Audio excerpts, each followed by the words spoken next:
A Guerra dos Mascates foi basicamente uma disputa pelo controle político da capitania de Pernambuco, que era na época a mais importante do período colonial. E essa disputa envolve duas cidades importantíssimas, que era Olinda e Recife. Olinda foi fundada em 12 de março de 1535 pelo primeiro donatário da capitania de Pernambuco, que era Duarte Coelho.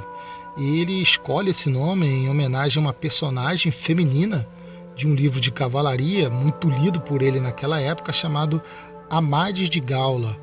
Mas existe na região ainda uma lenda que diz que quando Duarte da Costa olha aquela paisagem maravilhosa, por sinal, ele diz: "Ó, linda vista para se construir uma cidade", e desde então passou a ser chamado de Olinda, mas isso é apenas um mito não muito aceito ainda pela historiografia.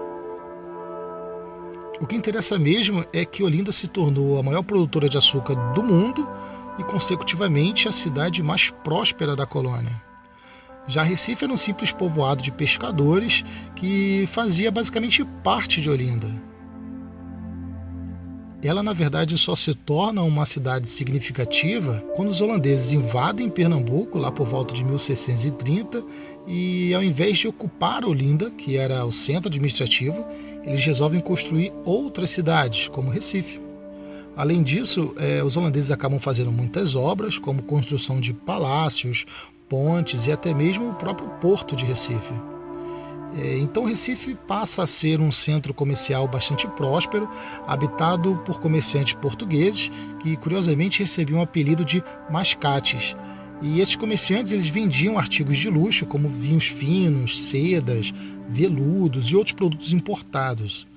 E Olinda continuava abrigando basicamente os fazendeiros ricos de Pernambuco, que controlavam a Câmara Municipal e exerciam uma forte influência nas decisões da capitania. Era como se fosse uma oligarquia rural de Pernambuco.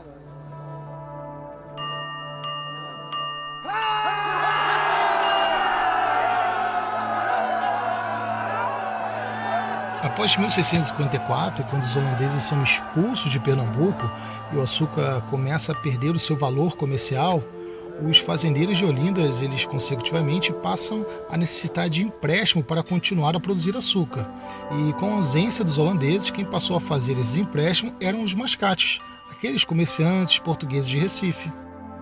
Com o tempo, esses mascates se transformaram na principal liderança econômica da capitania de Pernambuco.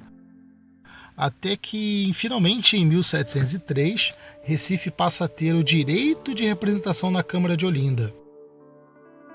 Porém, aqueles fazendeiros de Olinda impedem que esse representante realmente tome posse, que ele exerça a sua função, né?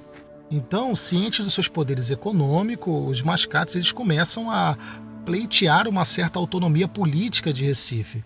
E, diante dessa situação, em 1709, o governador Sebastião de Castro e Caldas eleva a cidade de Recife à categoria de vila, instalando até um pelourinho, que era basicamente um símbolo de liberdade municipal, além de servir para castigar os escravos também, né? E em 1710, aqueles fazendeiros insatisfeitos de Olinda, liderado por um cara chamado Bernardo de Vieira de Melo, acaba atacando a cidade de Recife, destruindo o pelourinho e destituíram também o governador Sebastião de Castro e Caldas, que acabou fugindo para Salvador. É curioso que o rei Dom João V, em 1711, ele acaba ficando do lado dos mascates e enviando um novo governador, que dessa vez chamava-se Félix José de Mendonça Machado, e também envia um reforço militar para combater esses fazendeiros de Olinda, né, revoltosos.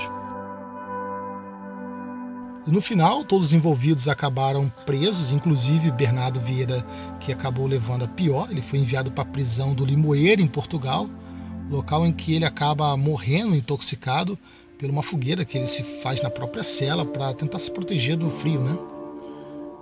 E o curioso é que, para tentar apaziguar e evitar novos conflitos, o governador faz inicialmente um rodízio administrativo entre as duas cidades, Olinda e Recife.